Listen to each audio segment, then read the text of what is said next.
നമസ്കാരം. STV വാർത്തകളിലേക്ക് സ്വാഗതം. പ്രധാന വാർത്തകൾ. കോരിക്കുഴി AMUP സ്കൂൾ പ്ലാറ്റിനം ജൂബിലി ആഘോഷങ്ങൾക്ക് തുടക്കമായി. മതിലകം പോലീസിന്റെ നേതൃത്വത്തിൽ ചാമക്കാലയിൽ ലഹരി വിരുദ്ധ ബോധവൽക്കരണ സെമിനാറും സ്ത്രീ ജാഗ്രതാ സദസ്സും സംഘടിപ്പിച്ചു.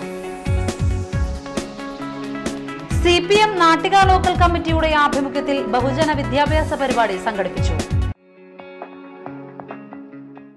വാർത്തകൾ വിശദമായി. കോരിക്കുഴി AMUP സ്കൂൾ പ്ലാറ്റിനം ജൂബിലി ആഘോഷങ്ങൾക്ക് തുടക്കമായി. 3 ദിവസങ്ങളിലായി നടക്കുന്ന ആഘോഷ പരിപാടികൾ അഡ്വക്കേറ്റ് VS സുനിൽകുമാർ MLA ഉദ്ഘാടനം ചെയ്തു. 100-150 കൊല്ലം പിന്നിട്ട സ്കൂളുകൾ നമ്മുടെ ഈ തീരപ്രദേശത്ത് തന്നെ പലയിടങ്ങളിലായിട്ടുണ്ട്.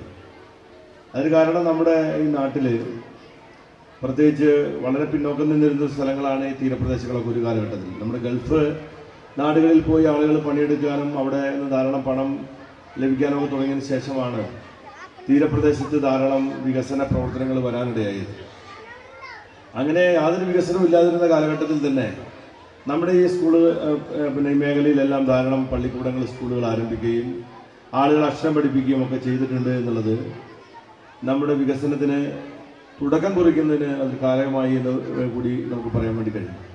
ഇവിടെ നേരത്തെ പറഞ്ഞല്ലോ, നമ്മുടെ സ്കൂൾ വന്ന ശേഷം ഇവിടേക്ക് റോഡുകളും പിന്നെ പല പല സൗകര്യങ്ങളും വന്നു എന്നതുപോലെ ഒരു പള്ളിക്കൂടം വരുന്നതോടുകൂടി, സ്കൂൾ വരുന്നതോടുകൂടി അതിനോട് അനുബന്ധമായി ഒരുപാട് വികസനം അതിന്റെ ഭാഗമായി ആ നാട്ടിലേക്ക് കടന്നു വരും. KK ശേഖരൻ അധ്യക്ഷനായി. സ്കൂൾ മാനേജർ പ്രവീൺ വാഴൂർ ഉപഹാര സമർപ്പണം നടത്തി. AA Vatsala, TK Sarojini, TS Sajeevan, KP Yathish Babu, KK Afsal, KK Hamza എന്നിവർ സംസാരിച്ചു. രാവിലെ നടന്ന എൻഡോവ്മെന്റ് സമ്മേളനം പഞ്ചായത്ത് പ്രസിഡന്റ് ബീന സുരേന്ദ്രൻ ഉദ്ഘാടനം ചെയ്തു. വാർഡ് മെമ്പർ മണി ഉല്ലാസൻ അധ്യക്ഷയായി. NS ധർമ്മൻ എൻഡോവ്മെന്റ് വിതരണം നടത്തി. തുടർന്ന് കുട്ടികളുടെ കലാപരിപാടികളും അരങ്ങേറി.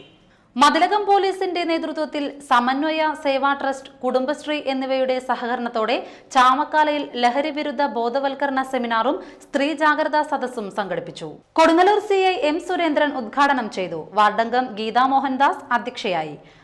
വനിതാ സെൽ CI സിന്ധു ക്ലാസ് എടുത്തു. Mathilakam SI D Mithun, PK Hamsa, health inspector Krishnanunni, Guharaj Kochikkattu എന്നിവർ സംസാരിച്ചു. അതിനകത്ത് പല നിറങ്ങളിലും പല പേരുകളിലും കള്ള്, ചാരായം, വോഡ്ക, ജിമ്മ്, റമ്മ്, ജിന്ന് എന്നൊക്കെ പറഞ്ഞുകൊണ്ട് കുറെ പേരുകളിലൊക്കെ അത് വരുന്നു. അതിലുള്ള ആൽക്കഹോളിന്റെ അളവനുസരിച്ച് അതിന്റെ വീര്യം കൂടും കുറയും എന്നിങ്ങനെ ഇരുന്നാലും എല്ലാം ഒരേ തരത്തില് അപകടം ഉണ്ടാക്കുന്ന സാധനങ്ങൾ തന്നെയാണ് ഈ മദ്യം എന്ന് പറയുന്നത്. നമ്മൾ ജോലി ചെയ്ത് വൈകുന്നേരം വരെ ജോലി ചെയ്ത് കിട്ടുന്ന പൈസ കൊണ്ടുപോയി ഷാപ്പില് സാറ് പറഞ്ഞ പോലെ ക്യൂ നിന്ന് കഷ്ടപ്പെട്ട് വൈകുന്നേരം വരെ വളരെ ഇതായി ക്യൂ നിന്ന് വീട്ടിൽ വന്ന് ഈ കിട്ടിയ പൈസ കൊണ്ട് വാങ്ങിയ മദ്യം കഴിച്ച് കുറച്ച് സമയം കഴിയുമ്പോൾ അതുവരെ നമ്മൾ ജോലി ചെയ്ത്, അതായത് വൈകുന്നേരം വരെ വെള്ളം കോരിയിട്ട് വൈകുന്നേരം കുടത്തുടക്കാന്ന് പറഞ്ഞാൽ പിന്നെ വീട്ടില് അടിയായി. ഈ മധ്യഭാഗത്ത് ചെന്ന് നോക്കുമ്പോൾ അതുവരെ ഭാര്യ ശ്രീദേവി ആയിരുന്നു, കുറച്ച് നേരം നോക്കുമ്പോൾ മൂദേവിയായി.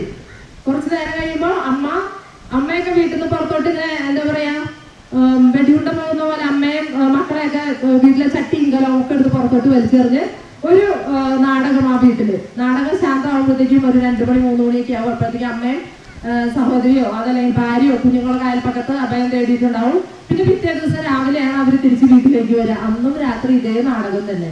സ്വതന്ത്ര tipper lorry drivers union Kaipamangalam മേഖലാ ഓഫീസ് ഉദ്ഘാടനം പെരിഞ്ഞനം പുളിഞ്ചോടിൽ മതിലകം SI D മിഥുൻ നിർവഹിച്ചു. Union president K Pradeep Kumar അധ്യക്ഷനായി. CA Shiju, KK Sasi, PK Ashokan, MK Sabeeb എന്നിവർ സംസാരിച്ചു. കേരള ശാസ്ത്ര സാഹിത്യ പരിഷത്ത് മതിലകം മേഖലാ സമ്മേളനം സമാപിച്ചു. 2 ദിവസങ്ങളിലായി കയ്പമംഗലം ഗവൺമെന്റ് ഫിഷറീസ് സ്കൂളിലായിരുന്നു സമ്മേളനം നടന്നത്. രാവിലെ സംസ്ഥാന കമ്മിറ്റി അംഗം K രാജേഷ് സംഘടന രേഖ അവതരിപ്പിച്ചു. IRTC ഉൾപ്പെടെയുള്ള ശാസ്ത്ര സാഹിത്യ പരിഷത്ത് എന്ന് പറയുന്ന ഈ പ്രസ്ഥാനത്തിന്റെ പണി എന്ന് പറയുന്നത് ഇതാണ്. സാധാരണക്കാരുടെ പക്ഷത്തു നിന്നുകൊണ്ട് അവരുടെ പ്രശ്നങ്ങളെ മനസ്സിലാക്കാനും അതിനെ മാറ്റി തീർക്കാനും ശാസ്ത്രത്തെ അറിവിനെ ഉപയോഗിക്കുക, പുതിയ പുതിയ അന്വേഷണങ്ങൾ നടത്തുകയും അതിൻ്റെ ഉൽപ്പന്നങ്ങൾ ഉണ്ടാക്കുകയും അതിനെ പ്രചരിപ്പിക്കുകയും അതിനെ ജനകീയവൽക്കരിക്കുകയും അതിന് ജനകീയമായ പ്രയോഗത്തിന് സാധ്യതകൾ കണ്ടെത്തുകയും ചെയ്യുക എന്നുള്ളതാണ് നമ്മുടെ ഒരു ധർമ്മം. അപ്പൊ എന്താണ് നമ്മൾ രാഷ്ട്രീയ ധർമ്മമാണ് ചെയ്യുന്നത്. അങ്ങനെ രാഷ്ട്രീയ ധർമ്മം ചെയ്യാന്ന് പറയുമ്പോൾ ശാസ്ത്രാജ്യ പരിഷത്ത് രാഷ്ട്രീയ പ്രസ്ഥാനമാണ് അല്ല. അവിടെയാണ് നേരത്തെ പറയുന്നത് രാഷ്ട്രീയമാണ്. ഈ പ്രക്രിയ ഒരു രാഷ്ട്രീയമാണ്. സാധാരണക്കാരന്റെ ജീവിതത്തെ മാറ്റി മാറ്റി തീർക്കാൻ അറിവിനെ ഉപയോഗിക്കുക എന്ന് പറയുന്ന പ്രക്രിയ രാഷ്ട്രീയമാണ്. മേഖലാ പ്രസിഡന്റ് കെ എ ബൈജു അധ്യക്ഷനായി. P Radhakrishnan, P B Sajeevan, M D Santhosh, P M Nooruddin, K K Hiran എന്നിവർ സംസാരിച്ചു. പുതിയ ഭാരവാഹികളായി ടി എസ് രാജനെ സെക്രട്ടറിയായും കെ എ ബൈജുവിനെ പ്രസിഡന്റായും കെ ബി മനോജിനെ ട്രഷററായും തിരഞ്ഞെടുത്തു. മതിലകം പുന്നക്ക ബസാറിൽ BOTക്കെതിരെ ജനകീയ സമര കൂട്ടായ്മ സംഘടിപ്പിച്ചു.